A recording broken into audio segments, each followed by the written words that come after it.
انقلابی سجاد ظہیر نے 6 مارچ 1948 میں کلکتہ میں کمیونسٹ پارٹی کی بنیاد رکھی۔ پاکستان میں سیاسی جماعتوں پر پابندی کا آغاز جولائی 1954 میں ہو گیا کہ جب کمیونسٹ پارٹی آف پاکستان پر وزیر اعظم لیاقت علی خان کے خلاف سازش کے الزام کے بعد پابندی عائد کر دی گئی۔ تقریباً 65 سال بعد کمیونسٹ پارٹی 2013 میں اپنے آپ کو دوبارہ رجسٹر کروا لیتی ہے۔ ناظرین، اس کے بعد نیشنل عوامی پارٹی پر پہلی پابندی 26 نومبر 1971 کو صدر یحییٰ خان کے ہاتھوں لگی۔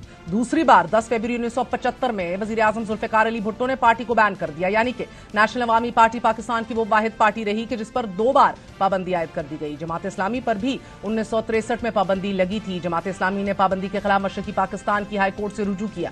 مشرقی پاکستان کی ہائی کورٹ نے اس پابندی کو ختم کر دیا، لیکن مغربی پاکستان کی ہائی کورٹ نے پابندی کو برقرار رکھا تھا۔ مشرقی پاکستان میں اس وقت کی حکومت کی طرف سے سپریم کورٹ سے رجوع کیا گیا، جبکہ مغربی پاکستان میں جماعت اسلامی نے خود سپریم کورٹ سے رجوع کیا، جس نے پابندی ختم کر دی۔ 26 مارچ 1971 کو جنرل یحییٰ خان کی طرف سے شیخ مجیب الرحمان کی جماعت پر بھی پابندی عائد کر دی گئی۔ جنرل یحییٰ خان نے عوامی لیگ پر یہ کہہ کر پابندی لگائی کہ شیخ مجیب الرحمان کی جماعت نے عدم تعاون کا اقدام کر کے غداری کا ارتکاب کیا ہے۔ جی ایس این قانونی محاذ کو بھی مئی 2020 میں دہشت گرد قرار دے دیا گیا اور بین کیا گیا، اور پھر اپریل 2021 میں حکومت پاکستان نے تحریک لبیک پاکستان پر پابندی عائد کی۔ ساتھ ہی الیکشن کمیشن نے انہیں بین قرار دیا، مگر وہ پھر بھی الیکشن میں حصہ لیتے رہے، اور حالیہ الیکشن میں بھی ٹی ایل پی سربراہ سعد رضوی نے الیکشن لڑا۔ سال 2001 سے سال 2015 کے درمیان پاکستان نے 60 سے زائد مذہبی سیاسی جماعتوں، تنظیموں اور ان جماعتوں کے تحت کام کرنے والی فلاحی تنظیموں اور اداروں پر پابندی عائد کی، لیکن یہ ایک حقیقت ہے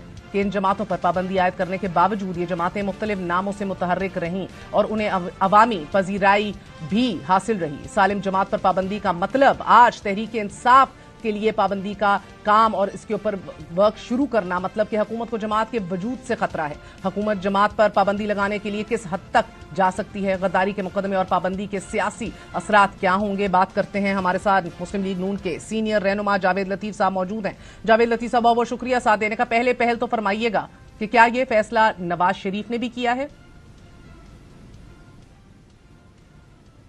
نہیں، دیکھیں، بات یہ ہے کہ ابھی میں جو آپ کو سن رہا تھا، سیاسی جماعتوں پہ پابندیاں لگتی کیوں ہیں، اور آج بھی میں یہ کہہ رہا ہوں کہ سیاسی جماعتوں پہ پابندیاں لگانے سے پہلے آپ کو اس پہ جو الزام ہے، جو ثبوت ہیں آپ کے پاس، وہ پبلک کرنے چاہیے، وہ قوم کو اعتماد میں لینا چاہیے، قوم کو بتانا چاہیے۔ آپ کیبنٹ میٹنگ سے پہلے آپ قوم کو اعتماد میں لیں، آپ بتائیں کہ کن وجوہات کی بنا پہ آپ کو یہ سٹیپ لینا پڑا۔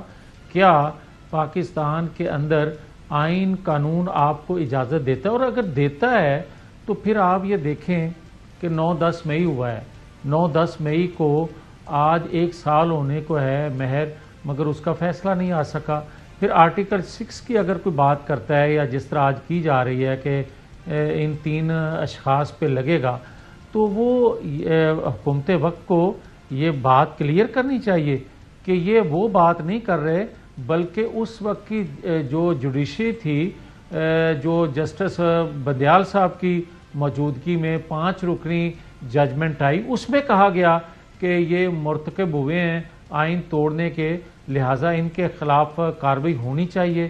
تو آج اگر کارروائی کی جا رہی ہے، اور کوئی یہ سوال اٹھاتا ہے کہ اتنی دیر بعد، 1 سال بعد کیوں، تو پھر یہ دیکھیں کہ جب تک عارف علوی صاحب پریزیڈنٹ تھے تو ان کو استثناء حاصل تھی، اور جب وہ ہٹے ہیں تو تبھی یہ کارروائی ہو سکتی تھی۔ یہ لوگوں کو بتانا چاہیے۔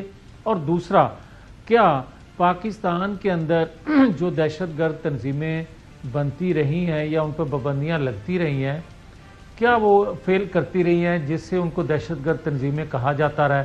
اور کیا موجودہ جو پی ٹی آئی ہے اس نے وہ فیل کیا ہے؟